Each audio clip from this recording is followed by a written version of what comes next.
तो हेलो दोस्तों और प्यारे बच्चों, स्वागत है आपका अपने चैनल मैथ्स एज पर। तो आज हम 9th क्लास का केस स्टडी क्वेश्चन देखेंगे, क्योंकि इन क्वेश्चन में काफ़ी प्रॉब्लम आती है बच्चों को, तो कैसे सॉल्व होते हैं इसको हम सीखेंगे आज। तो क्वेश्चन नंबर 36 है, एक सैम्पल पेपर है ये प्रीवियस 2024-25 का। तो क्वेश्चन नंबर 36, तो ग्राफ इस तरह से दिया हुआ है, कोऑर्डिनेट इस तरह से दिए हुए हैं कुछ। क्वेश्चन है, कक्षा 9th के छात्र एक स्टेडियम का दौरा करते हैं। शिक्षक उन्हें निर्देशांक ज्यामिति के आधार पर विभिन्न छात्रों और वक्ता के बीच बैठने की व्यवस्था का निरीक्षण करने के लिए गतिविधि सौंपते हैं। छात्र आश्चर्यचकित हो गए जब शिक्षक ने उनसे पूछा कि आपको छात्रों वक्ता की बैठने की व्यवस्था पर निर्देशांक ज्यामिति लागू करने की आवश्यकता है। तो उपरोक्त जानकारी के आधार पर निम्नलिखित प्रश्नों के उत्तर दीजिए। तो ये आपको दिखाई दे रहा होगा, एक्स एक्सिस, ये वाई एक्सिस, ये ABCD कुछ बिंदु हैं। तो इन्हीं में से ये पहला क्वेश्चन है, इसने पूछा है कि वाई अक्ष से बिंदु की लंबवत दूरी ज्ञात कीजिए। तो बिंदु ए की दूरी, तो वाई अक्ष से बिंदु ए की लंबवत दूरी, तो वाई अक्ष हमारा ये रहा और बिंदु ये रहा। तो यहाँ से यहाँ तक की जो लंबवत दूरी है, तो यहाँ से गिन लेंगे, यहाँ पे कितनी दूरी पर है, 4 पर। तो इसकी जो लंबवत दूरी है इसकी 4 यूनिट है, 4। तो बिंदु चाहे वो ए की पूछे या बी की, किसी की, अगर बिंदु बी की पूछे तो ये 1 डिस्टेंस पर है, 1 यूनिट।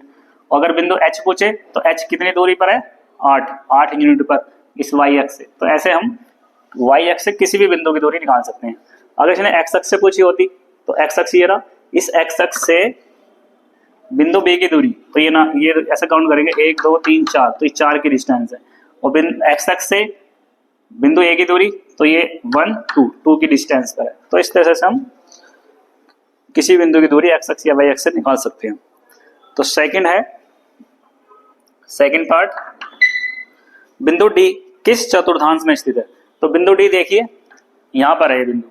तो अगर देखा जाए तो ये फर्स्ट निर्देशांक, ये प्रथम चतुर्थांश, ये द्वितीय चतुर्थांश, ये तृतीय और ये फोर्थ। तो ये जो बिंदु डी है ये तृतीय चतुर्थांश में।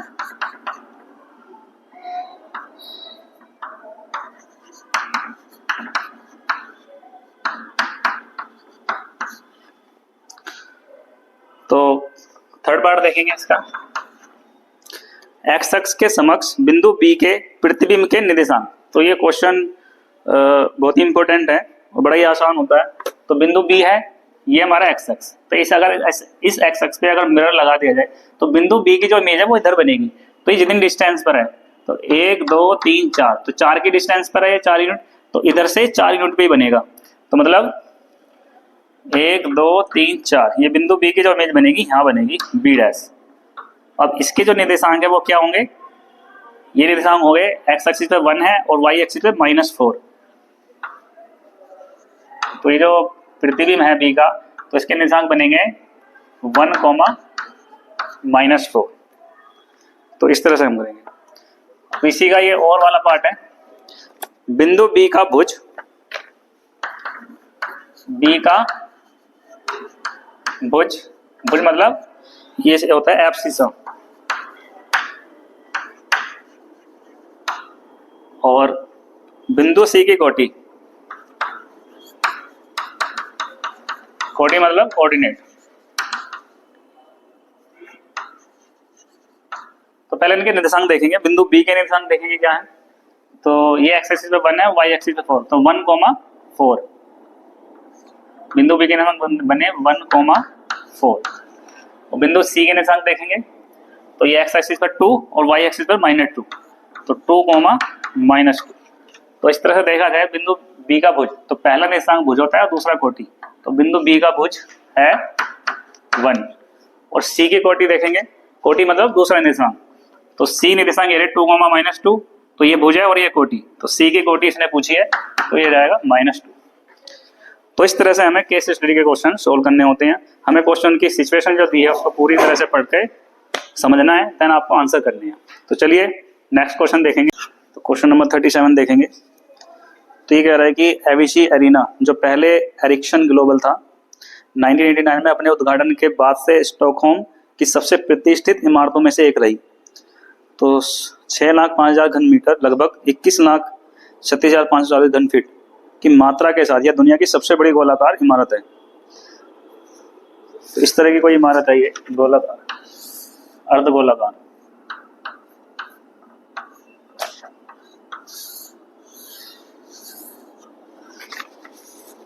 गुंबद के आकार की। यह अखाड़ा स्वीडन के राष्ट्रीय हॉकी मैदान के रूप में कार्य करता है, लेकिन कई अन्य कार्यक्रमों और संगीत कार्यक्रमों की भी मेजबानी करता है। तो इस क्षेत्र को दुनिया में सर्वश्रेष्ठ में से एक माना जाता है और इसने स्टॉकहोम में सबसे प्रसिद्ध क्षितिज सिलहुटों में से एक बनाया। 110 मीटर के व्यास का यह अखाड़ा है, दुनिया की सबसे बड़ी ग्लोबल आकार की इमारत है। तो इस जानकारी के आधार पर मतलब इसका जो व्यास है ये 110 मीटर है। तो व्यास क्या होता है 2r, तो 2r इक्वल टू 110 मीटर। तो त्रिज्या हो जाएगी इसकी 2 से डिवाइड कर दो, 2 डिवाइड में आ जाएगा, 2 पंजे 10, 55 मीटर। अब इसने कहा कि गोलाकार संरचना के आधार पर वृत्त का क्षेत्रफल क्या है। तो ये जो गोलाकार संरचना है, अगर ये इसका आधार देखा जाए तो एक वृत्त की आकृति का है, तो जिसकी त्रिज्या कितनी है 55 मीटर। तो गोलाकार संरचना के आधार पर वृत्त का क्षेत्रफल, और वृत्त का क्षेत्रफल क्या होता है पाई आर स्क्वायर। तो ये हम पहला पार्ट कर रहे हैं, पाई की वैल्यू तो ऐसी रहने दो, और आर कितना है हमारा 55, आर अभी निकाला हमने, त्रिज्या 55, रहेगा 55 का वर्ग। 55 का वर्ग कर दो, 5 का वर्ग 25, 5 और अगली संख्या 6, 5 30, तो 3600 आ गया, सॉरी 3025 पाई वर्ग मीटर। तो ये इसका क्षेत्रफल आया। सेकंड पार्ट है, यदि गोलार्ध की त्रिज्या आधी कर दी जाए तो इन दोनों स्थितियों में सतह क्षेत्रफल का अनुपात क्या होगा।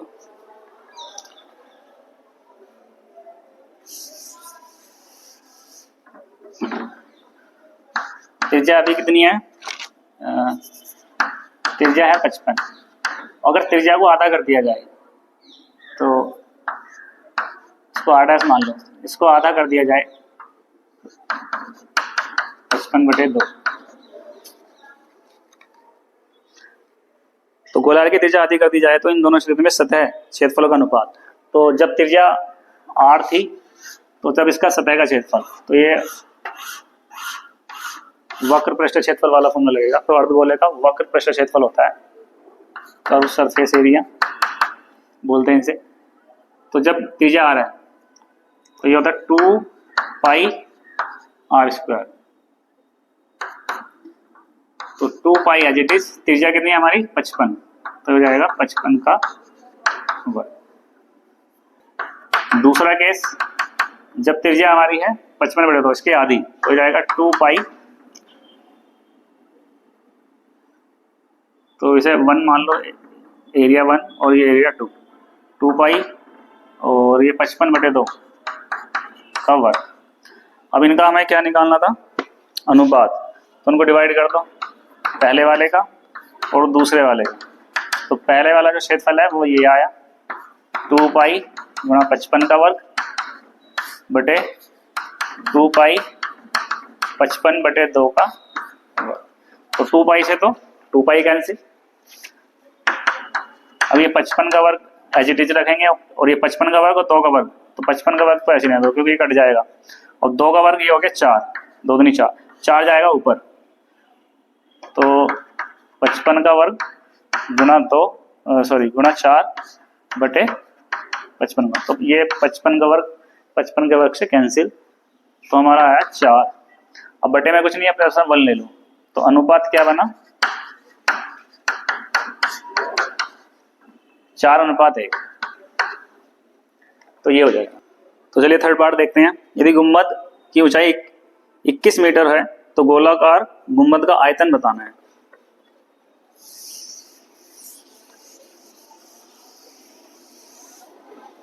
अब इसने कहा ऊंचाई ये त्रिज्या ही है। अगर ये 21 हो जाए 21 मीटर, तो अगर त्रिज्या, थर्ड पार्ट सोल्व कर रहे हैं हम, अगर इसकी त्रिज्या r 21 मीटर हो जाए तो गोलाकार गुंबद का आयतन, तो ये जो अर्ध गोलाकार है इसका आयतन, तो आयतन हो जाएगा अर्धगोले का आयतन होता है 2/3 पाई आर क्यूब।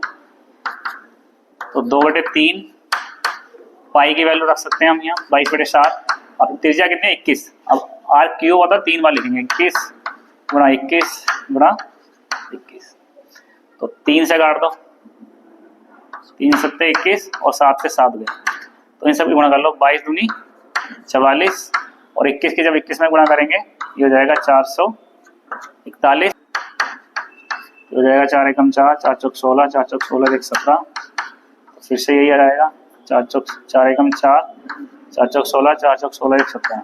जोड़ दो 4 6 4 10 एक हासिल, 8 6 14 एक हासिल, 8 और 1 9, तो 19,404 वर्ग मीटर।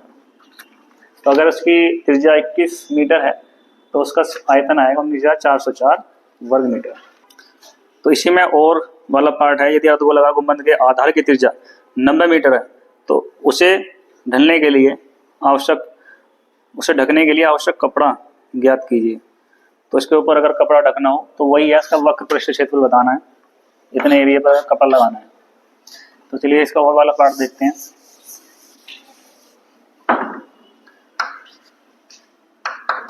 थर्ड का ये और पार्ट है।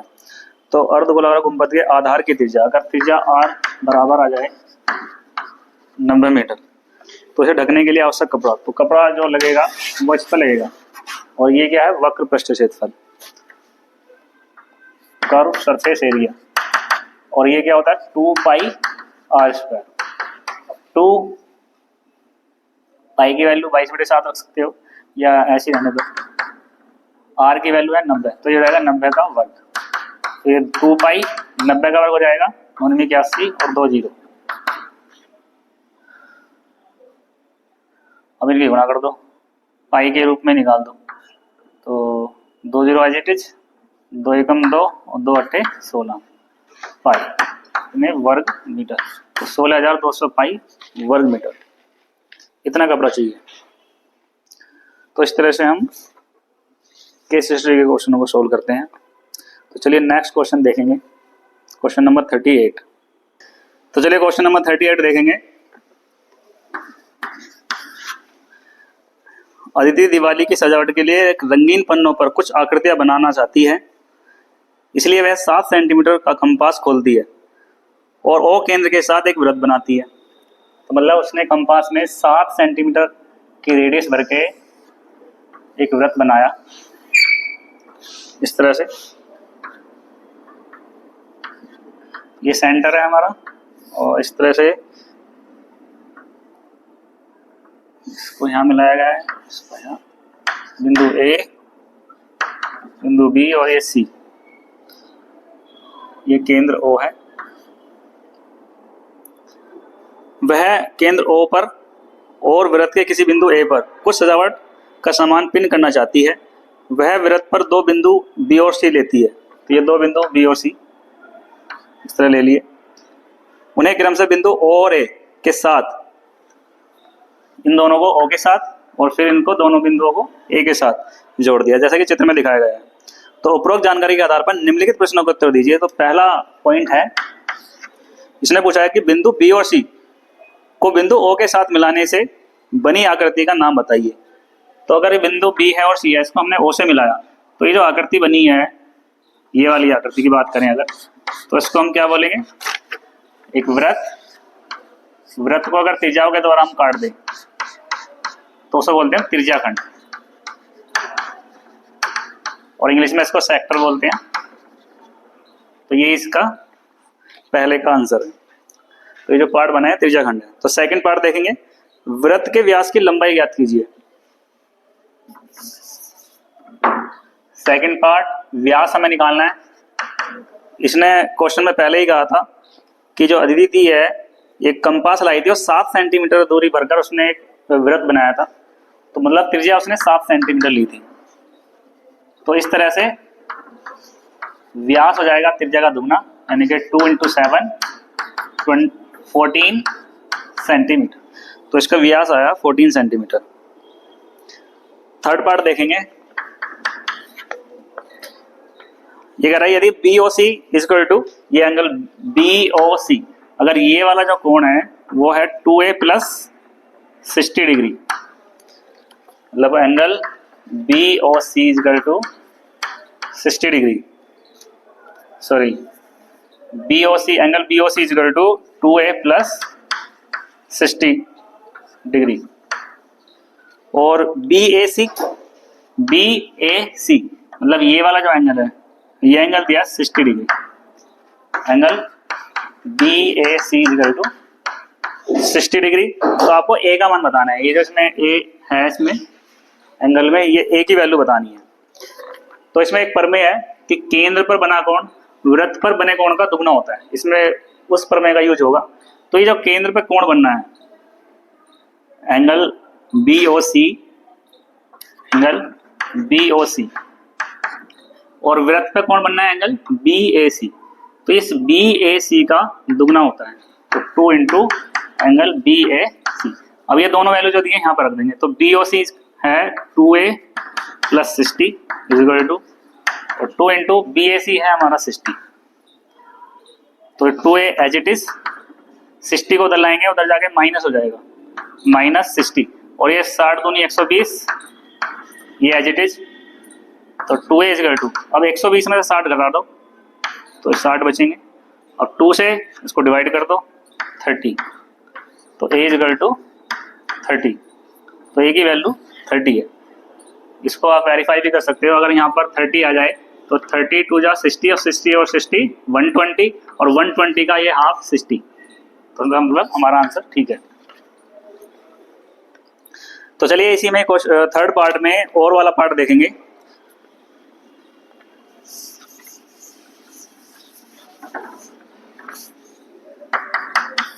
थर्ड का अथवा वाला पार्ट ये कह रहा है कि अगर यदि B O C equal to 70, ये जो एंगल है B O C, angle B O C equal to 70 degree है, तो प्रतिवृत्त बी ओ सी, प्रतिवृत्त बी ओ सी बताना है आपको। मतलब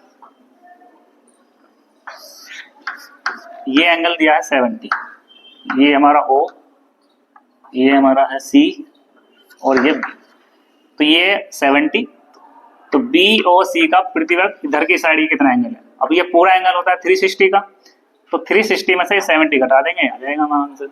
तो प्रतिवृत्त BOC इक्वल टू 360 माइनस 70, तो ये हो जाएंगे 290, तो ये आया आंसर।